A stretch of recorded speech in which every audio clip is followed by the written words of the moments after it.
नमस्कार साथियों। आज का हमारा जो टॉपिक रहेगा वो रहेगा वृद्धि और विकास, ग्रोथ एंड डेवलपमेंट। अगर सही तरीके से देखा जाए तो सीटेट, डीएसएसबी, केवीएस जैसे जितने भी एग्ज़ाम जो अध्यापक परीक्षाओं के लिए होते हैं, उन सब एग्ज़ाम्स के लिए जो सबसे पहला और सबसे इम्पोर्टेंट टॉपिक जो स्टार्ट होता है वो यहाँ से होता है। ग्रोथ एंड डेवलपमेंट में आपके लिए जो क्वेश्चंस आते हैं वो अलग अलग स्टेजेस से क्वेश्चन आते हैं कि बालक की जन्म से पूर्व और जन्म के बाद अलग अलग अवस्थाएं किस प्रकार होती हैं।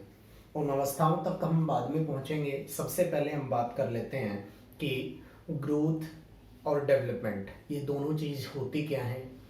डेवलपमेंट की सिद्धांत जो थ्योरीज हैं वो थ्योरीज क्या क्या हैं, किस तरीके से एक बच्चे की ग्रोथ होती है और किस तरीके से उसका डेवलपमेंट होता है। एक अध्यापक के लिए एक बच्चे की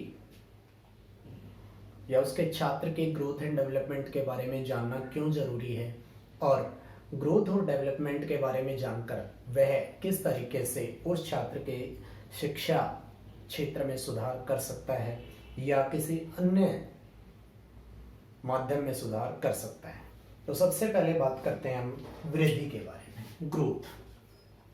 सबसे पहली जो चीज आती है, कई बुक्स में वृद्धि को अभिवृद्धि भी लिखा गया है, तो इस बारे में आप वरी ना हो क्योंकि अभिवृद्धि और वृद्धि एक ही है। अब अभिवृद्धि का अर्थ क्या होता है, सबसे पहले इस चीज को अगर हम क्लियर कर लें कि वृद्धि और विकास इन दोनों में डिफरेंस क्या है, दोनों के अंतर कितने हैं, तो काफ़ी सारी चीज़ें हमारी यहाँ पर सॉल्व हो जाती हैं। सबसे पहले हम बात करते हैं वृद्धि के बारे में। वृद्धि का जो सीधा संबंध है, वृद्धि का सीधा संबंध होता है कोशिका से, सेल से। अगर हम बात करें तो अलग अलग मनोवैज्ञानिक अपने अपने तरीके से वृद्धि और विकास को परिभाषित करते हैं। वृद्धि की अगर बात की जाए तो वृद्धि का सीधा संबंध केवल शारीरिक परिवर्तनों से है। फिजिकल चेंज जो भी आते हैं वो सारे के सारे चेंजेस वृद्धि में काउंट किए जाते हैं। फिजिकल चेंजेस के अलावा जितने भी सारे चेंजेस हैं और इंक्लूडिंग ऑफ फिजिकल चेंज, शारीरिक और उसके साथ साथ अन्य सभी प्रकार के परिवर्तन भी जब हम जोड़ लेते हैं तो वो अवस्था विकास की हो जाती है। अर्थात वृद्धि की अगर बात की जाए तो केवल शारीरिक पक्ष पर बात की जाएगी और शारीरिक पक्ष के साथ साथ अन्य सभी गतिविधियां चाहे मानसिक हैं, संज्ञानात्मक हैं, संवेगिक हैं या सामाजिक, नैतिक, चारित्रिक या किसी भी प्रकार की कामुक अवस्थाएं हैं, वो सभी जोड़ ली जाए तो वो अवस्था जो होगी वो विकास की अवस्था होगी। इस तरीके से हम कह सकते हैं कि वृद्धि केवल शारीरिक विकास को वृद्धि कहा जाता है या शरीर के आकार, शरीर की आकृति आदि में आने वाले परिवर्तन वृद्धि कहलाते हैं और शरीर के आकार आकृति के साथ साथ सामाजिक, मानसिक, संवेगिक, चारित्रिक गुणों का सामूहिक क्रम परिवर्तन के रूप में विकास कहलाता है। अब सबसे पहले हम बात कर लेते हैं कि वृद्धि और विकास में अंतर क्या क्या है, ग्रोथ और डेवलपमेंट में डिफरेंसेस क्या क्या हैं, क्योंकि ये एक ऐसा क्वेश्चन है जो सबसे ज्यादा बार पूछा जाता है। तो यहाँ पर हम ग्रोथ और डेवलपमेंट के डिफरेंसेस के बारे में बात करेंगे। हालांकि बहुत ज़्यादा डिफरेंसेस हैं लेकिन हम जो मुख्य अंतर हैं केवल उन्हीं के बारे में बात करते हैं। तो सबसे पहले हम बात करेंगे कि ये पक्ष कौन सा है, तो हम बात करेंगे वृद्धि का पक्ष केवल शारीरिक पक्ष होता है। अगर हम बात करें डेवलपमेंट की बात तो डेवलपमेंट में शारीरिक के साथ साथ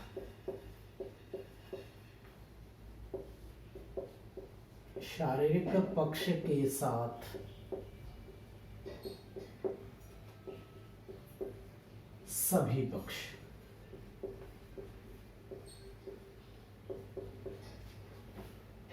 अब दूसरी जो बात हम यहाँ पर करेंगे, इसका संबंध केवल आकार परिवर्तन से है।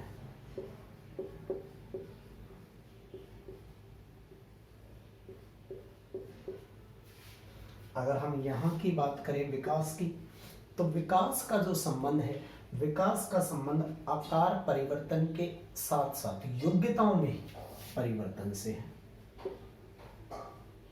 एबिलिटीज का जो चेंज होगा उसको हम काउंट करेंगे डेवलपमेंट में।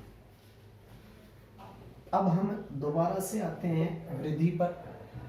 वृद्धि का जो क्षेत्र होता है, एरिया होता है, वो सीमित क्षेत्र है। अगर हम यहाँ की बात करें तो इसका जो क्षेत्र है वो विस्तृत क्षेत्र है। अगर बात की जाए वृद्धि की, तो इसका माप संभव है, you can measure the growth. लेकिन जब बात करेंगे विकास की, इसका अनुमान लगाया जा सकता है, एक्यूरेट माप नहीं किया जा सकता, अनुमान लगाया जा सकता है। वृद्धि केवल एक पक्षीय है और विकास की बात की जाए तो समस्त पक्षों से संबंधित है, समस्त पक्षों का समावेश।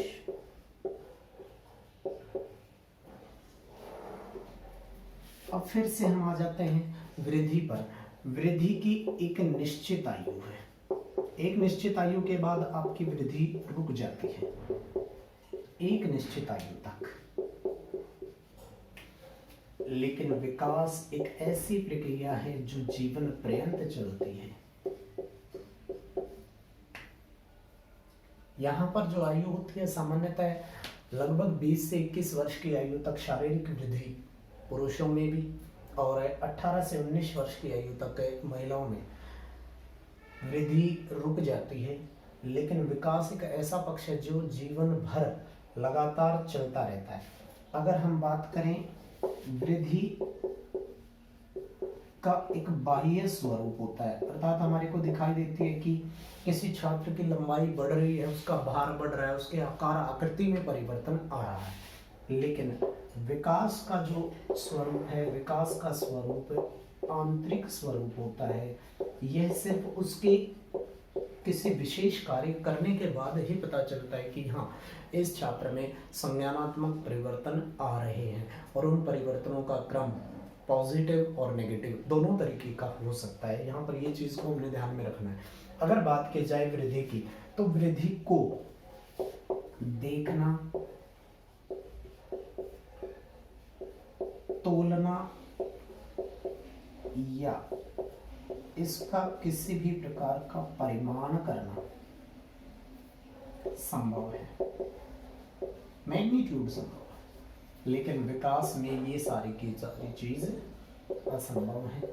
विकास केवल अनुमान के आधार पर चलता है कि इस छात्र का जो विकास है वह वर्तमान समय इस विशिष्ट दिशा में जा रहा है। तो इस तरीके से अगर हम देखें तो ओवरऑल अगर देखा जाएगा तो वृद्धि विकास का ही एक छोटा भाग है। तो अब इसके बाद हमारे लिए जो चीज आती है वो चीज आती है कि विकास जो होता है वो विकास किस तरीके होता है। विकास को जानने से पहले हमारे को समझ में आना जरूरी है कि एक छात्र या एक बालक जो हमारी कक्षा में आ रहा है, उस बालक की जो सामान्य आयु होती है वो 5 से 6 वर्ष न्यूनतम आयु होती है, और 5-6 वर्ष से लेकर हम सभी को जो छात्र विद्यालय में दिखाई देते हैं उनकी आयु 17-18 वर्ष तक होती है। अब उन सभी अलग अलग प्रकार की विकास की अवस्थाओं से उस छात्र को गुजरना होता है। उस अवस्था में अगर मुख्य रूप से देखा जाए तो 2 अवस्था में मानकर चलता हूं। पहले हम बात करते हैं जन्म से पूर्व, और उसके बाद हम बात करेंगे जन्म के बाद।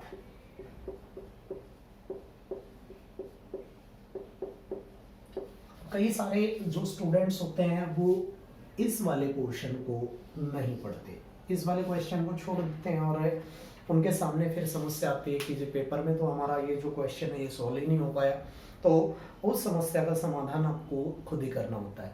तो आपको दोनों ही अवस्था पढ़नी पड़ेंगी, जन्म से पूर्व की अवस्थाएं भी पढ़नी पड़ेंगी और जन्म के बाद की अवस्थाएं भी पढ़नी पड़ेंगी, क्योंकि छात्र का जन्म के पूर्व का जो पक्ष है उस पक्ष का प्रभाव जन्म के बाद के पक्ष पर भी पड़ता है। तो जन्म से पूर्व अगर हम बात करें तो किसी भी बालक के जन्म के लिए दो पक्ष हैं। एक जो पक्ष होता है वो माता का पक्ष होता है और दूसरा होता है पक्ष पिता का पक्ष। माता और पिता दोनों में जो मूल जो चीज है वो आती है जन्म के समय माता और पिता से एक बालक को गुणसूत्र प्राप्त होते हैं। मानव में, मनुष्य की अगर मैं बात करूं तो मनुष्य में कुल गुणसूत्रों की संख्या होती है 46, लेकिन इसको आप कई बार देखेंगे कि ये संख्या जोड़े के रूप में पूछी जाती है।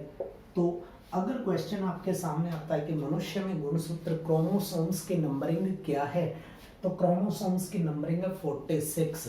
अगर पेयर पूछे जाएंगे, जोड़े पूछे जाएंगे तो 23 जोड़े, 23 जोड़े गुणसूत्र होते हैं।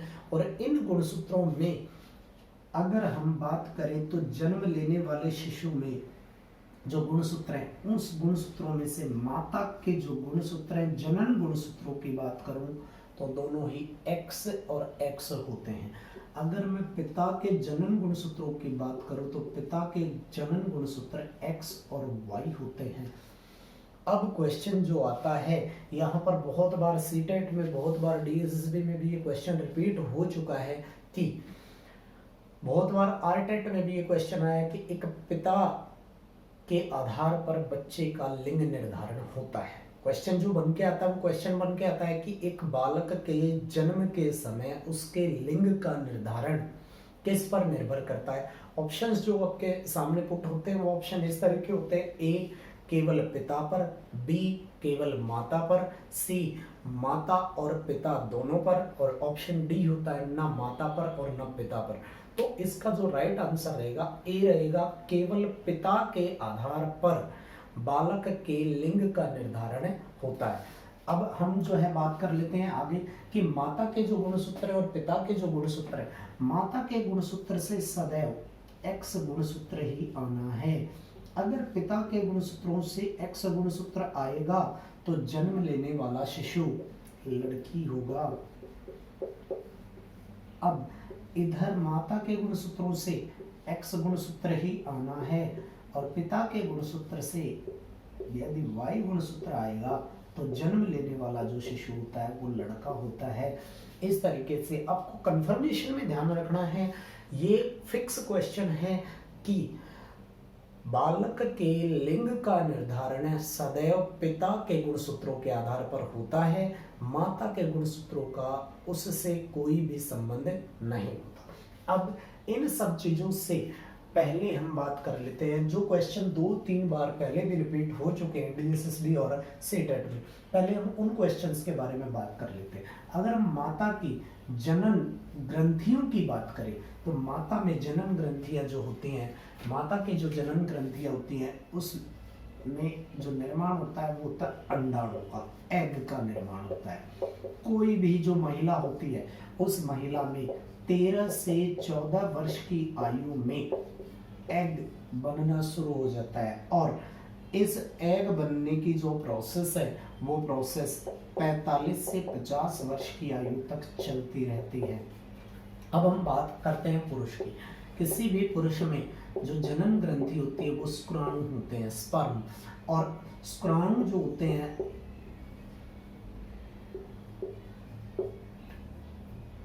शुक्राणु जो होते हैं वो 14 से 15 वर्ष की आयु में बनना शुरू हो जाते हैं और ये 14 से 15 वर्ष की आयु में बनने वाले जो शुक्राणु हैं ये आजीवन चलते रहते हैं, मतलब पूरे का पूरा जीवन पुरुषों में शुक्राणु का निर्माण होता रहता है। इस तरीके से अगर अंडाणु को हम देखें तो अंडाणु की जो आकृति होती है, अंडाणु की आकृति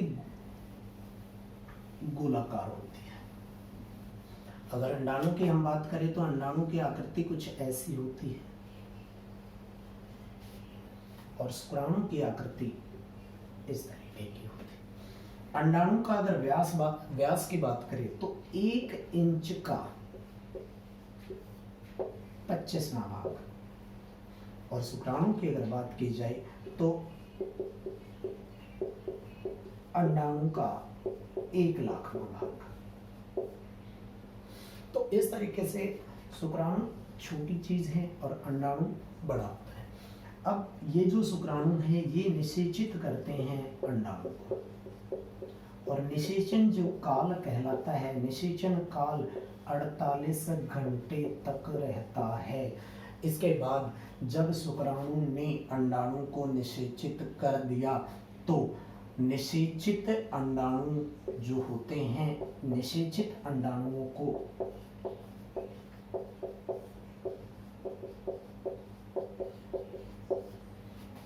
की वृद्धि होती है और इनसे जाइगोट बनता है और वो जाइगोट धीरे धीरे बढ़ते हुए किसका रूप ले लेगा, भ्रूण का रूप ले लेता है। और ये अवस्था जो कहलाती है, ये अवस्था कहलाती है जन्म से पूर्व की अवस्था। जन्म से पूर्व की अवस्था में जो जाइगोट होता है, जाइगोट का समय होता है निषेचन से 2 सप्ताह और 2 सप्ताह से जन्म तक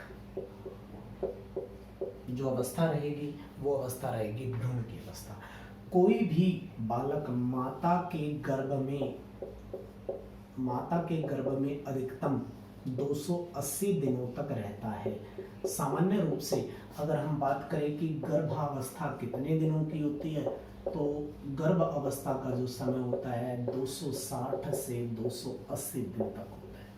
और जन्म के बाद अब शिशु का जन्म हो जाता है तो इस तरीके से जन्म से पूर्व की अवस्थाएं समाप्त हो जाती हैं। फिर जो अवस्था आती है वो आती है जन्म के बाद की अवस्था। और इन अवस्थाओं में से हमारे पास जो छात्र आते हैं, जो विद्यालय स्तर पर या कॉलेज स्तर पर जो भी स्टूडेंट्स आते हैं वो सब इन अवस्थाओं से आएंगे। अब इन अवस्थाओं का हमारे को गहन अध्ययन करना जरूरी है और उस गहन अध्ययन में हम लोगों को यह पता होना चाहिए कि एक बालक का शारीरिक विकास का क्रम क्या है, मानसिक विकास का क्रम क्या है, सामाजिक विकास का क्रम क्या है, नैतिक विकास का क्रम क्या है, चारित्रिक या कह सकते हैं संवेगात्मक विकास का क्रम क्या है। तो अब हम जो बात करते हैं वो बात करते हैं जन्म के बाद की अवस्थाओं की। जन्म के बाद की अवस्थाओं की अगर बात की जाए तो जन्म के बाद की अवस्थाओं को मैं आप लोगों को जो जन्म के बाद की अवस्थाएं हैं वो 2 अलग अलग मनोवैज्ञानिक के आधार पर कराऊंगा। पहले मैं बात करता हूँ शैले के आधार पर। शैले ने जन्म के बाद की कुल 3 ही अवस्थाएं बताई हैं और 3 अवस्थाओं में शैले कहता है कि सबसे पहली जो अवस्था है वो है शैशव अवस्था। शैशव अवस्था को शैले जन्म से 5 वर्ष तक मानता है। उसके बाद शैले दूसरी अवस्था बताते हैं बाल्यावस्था और बाल्यावस्था को शैले ने 5 वर्ष से 12 वर्ष तक माना है। इसके बाद तीसरी अवस्था जो शैले बोलता है वो है किशोर अवस्था और किशोर अवस्था को शैले ने 12 वर्ष से 19 वर्ष तक डिफाइन किया है। उसके बाद जब हम बात करते हैं कि दूसरी अन्य जो हमारे मनोवैज्ञानिक हैं उनके अनुसार अलग अलग अवस्थाएं क्या हैं तो हम बात करेंगे रॉस के अनुसार। रॉस ने कुल 4 अवस्थाओं का वर्णन किया है और इन 4 अवस्थाओं में सबसे पहली अवस्था शैशव अवस्था है और शैशव अवस्था को रॉस जन्म से 3 वर्ष तक मानता है। रॉस दूसरी अवस्था जो बताते हैं वो बताते हैं आरंभिक बाल्यकाल।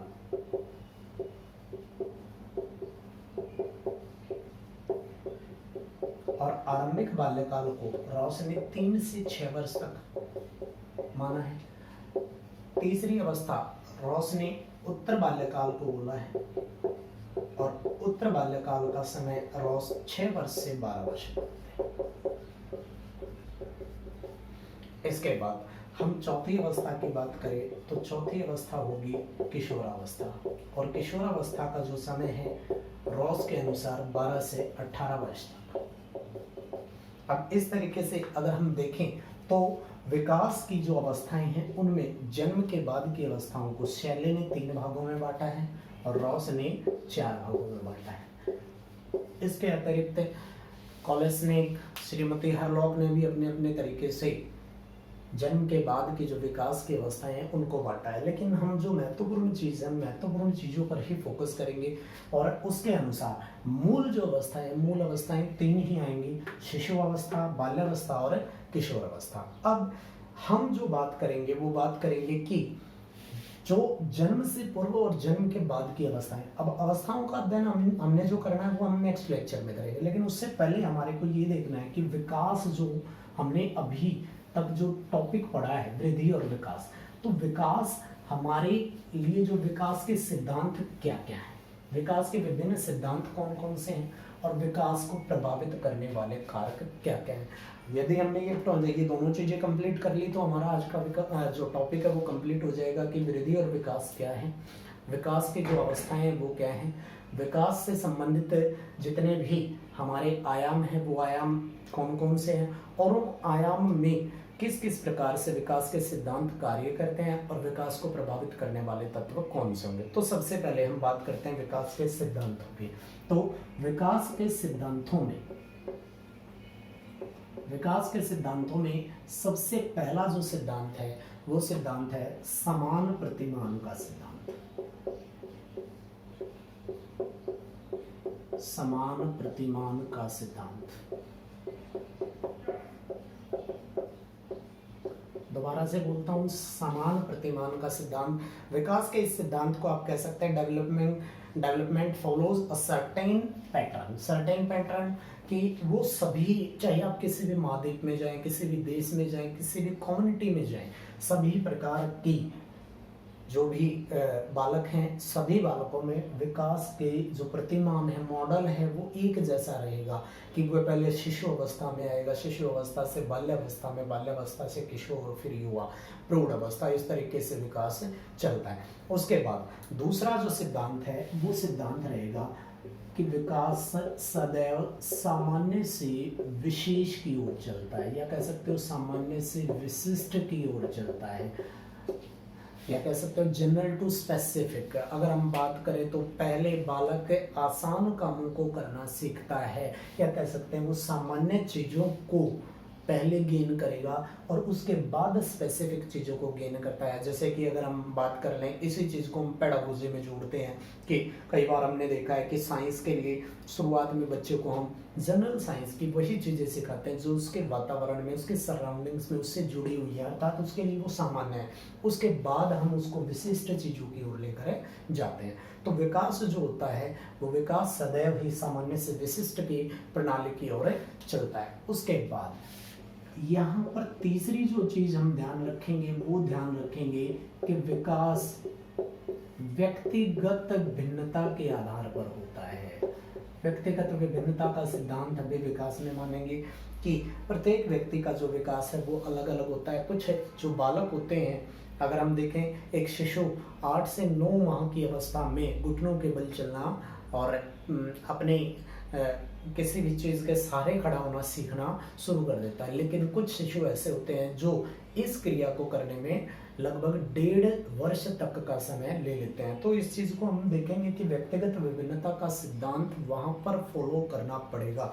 कुछ जगह पर विकास की जो अवस्थाएं होती हैं, किसी किसी व्यक्ति का विकास जो है गति तेज होती है, किसी व्यक्ति के विकास की जो गति होती है वो मंद होती है। उसके बाद चौथी जो है वो रहेगा विकास की अवस्थाओं का क्रम। चौथा सिद्धांत विकास की अवस्थाओं का क्रम। उसके बारे में मैं पहले भी बात कर चुका हूं कि जन्म से पूर्व की अवस्था होती है और जन्म के बाद की अवस्था होती है, और वो अवस्थाएं सभी जितने भी छात्र आपके कक्षा में उन सब के लिए क्रमागत रूप से पाई जाती है। उसके बाद पांचवी विकास की गति का सिद्धांत। विकास की गति का सिद्धांत, विकास की जो गति होती है वो गति दोनों तरीके चलेगी। कभी वह गति मंद हो जाएगी तो कभी वह गति तीव्र हो जाती है, फास्ट भी रहेगी और स्लो भी रहेगी। कुछ चीज़ों में जो है गति किसी किसी आयु में तेज होगी और किसी किसी आयु में वो गति क्या हो जाती है, मंद हो जाती है। उसके बाद परिपक्वता का सिद्धांत, मैच्योरिटी, कि जब किसी विशेष चीज में विकास में किसी भी पक्ष में अगर मैच्योरिटी आ जाती है तो उसके बाद वह चीज अपने आप नियंत्रित होना शुरू हो जाती है और वो वाला पक्ष रुक जाता है। जैसे कि शारीरिक गतिविधियां, अगर हम देखें कि एक जो बालक है जन्म से लेकर 18-20 वर्ष की आयु तक उसका शारीरिक विकास नियमित रूप से होता है और शारीरिक रूप से वो सुदृढ़ होता चला जाता है, लेकिन उस 20 वर्ष की आयु 21 वर्ष की आयु के बाद उसके शारीरिक विकास में उतनी तीव्र गति देखने को नहीं मिलती है और एक समय जाने के बाद विकास का एक पठार आ जाता है। उसके बाद लास्ट जो हम बात करेंगे वो लास्ट बात करेंगे कि विकास अविराम प्रक्रिया है। विकास जो होता है वो चलता रहता है, गति कभी धीमी और कभी तेज हो सकती है। इसमें केवल एक पक्ष, शारीरिक पक्ष को हम छोड़ देंगे, इसके अतिरिक्त अन्य सभी पक्षों को अगर हम देखते हैं तो उन सब में विकास निरंतर रूप से चलता रहेगा। तो इस तरीके से अगर हम देखें विकास के सिद्धांतों को अगर हम बात करें तो समान प्रतिमान का सिद्धांत रहेगा कि चाहे किसी भी देश में चले जाएं, किसी भी जाति किसी भी धर्म में चले जाएं, तो विकास का जो पैटर्न है वो सभी का एक जैसा रहता है। सामान्य से विशिष्ट की और विकास होता है, व्यक्तिगत विभिन्नताओं के आधार पर विकास होता है और विकास की अवस्थाओं का क्रम निश्चित होता है। विकास की जो गति है कभी तीव्र हो सकती है, कभी मंद हो सकती है और विकास का जो सीधा संबंध है वो परिपक्वता से होगा और विकास आजीवन चलने वाली प्रक्रिया है और इसको हम अविराम प्रक्रिया भी कहेंगे। अब इसके बाद हम बात करते हैं विकास को प्रभावित करने वाले कारक। तो विकास को कौन कौन से कारक प्रभावित करते हैं, उन कारकों में अगर मैं बात करूं तो सबसे पहला कारक रहेगा वंशानुक्रम। दूसरा जो कारक रहेगा वो रहेगा वातावरण।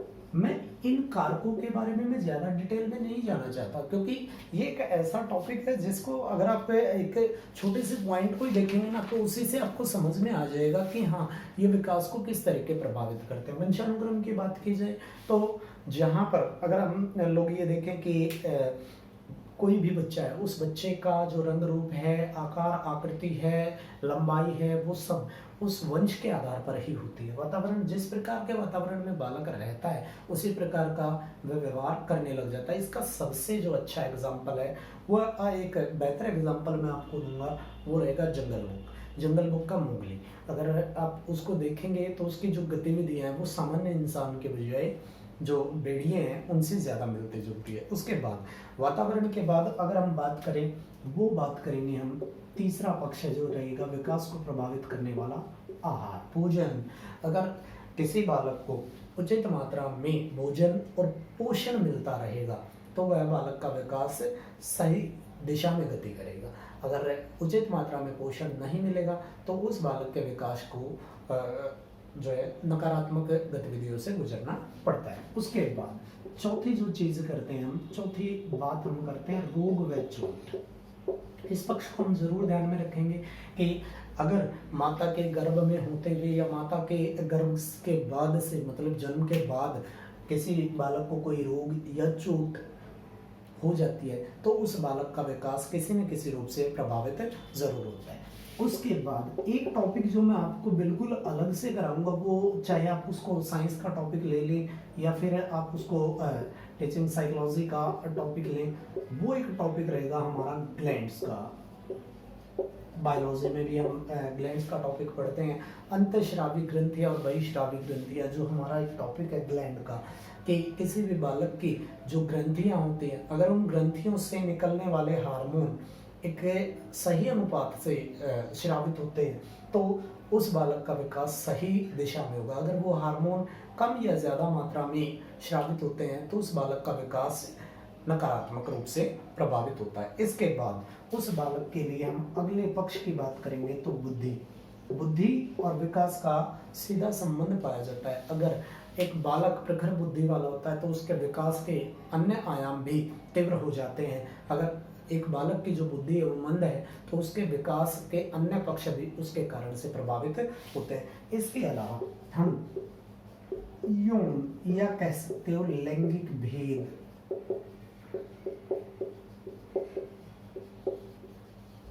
यद्यपि अगर हम बात करें मनोविज्ञान की तो मनोविज्ञान में और सीटेट में विशेषतः एक टॉपिक आपका आएगा लैंगिक विभेद, और वो टॉपिक भी मैं कवर कराऊंगा, तो उसके बारे में आप चिंता ना करें।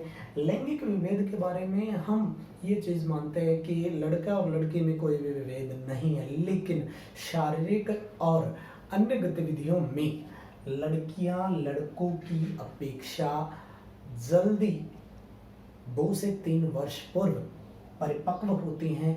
इस चीज को आपने ध्यान में रखना है कि विकास के जितने भी आयाम हैं उन आयाम में लड़कियों की जो गति होती है वो गति पुरुषों की या लड़कों की अपेक्षा तीव्र होती है। तो ये आपके मेन जो पॉइंट हैं जो विकास को प्रभावित करने वाले कारकों में शामिल किए जाएंगे। तो इस तरीके से ये चीज आप दिमाग में रखेंगे कि वंशानुक्रम, वातावरण, आहार, रोग व चोट, अंतःस्रावी ग्रंथियां, बुद्धि और लैंगिक विभेद विकास को प्रभावित करने वाले कारक हैं। तो इस तरीके से आज के जो टॉपिक के बारे में हम बात कर लें तो वो टॉपिक हमारा जो था वो था वृद्धि और विकास। और विकास के अब हम अलग अलग पक्षों की बात और कर लेते हैं कि अलग अलग पक्ष कौन से हैं, जिन पक्षों को हमने डिटेल से पढ़ना है कि कौन कौन सा पक्ष हमें पढ़ना है।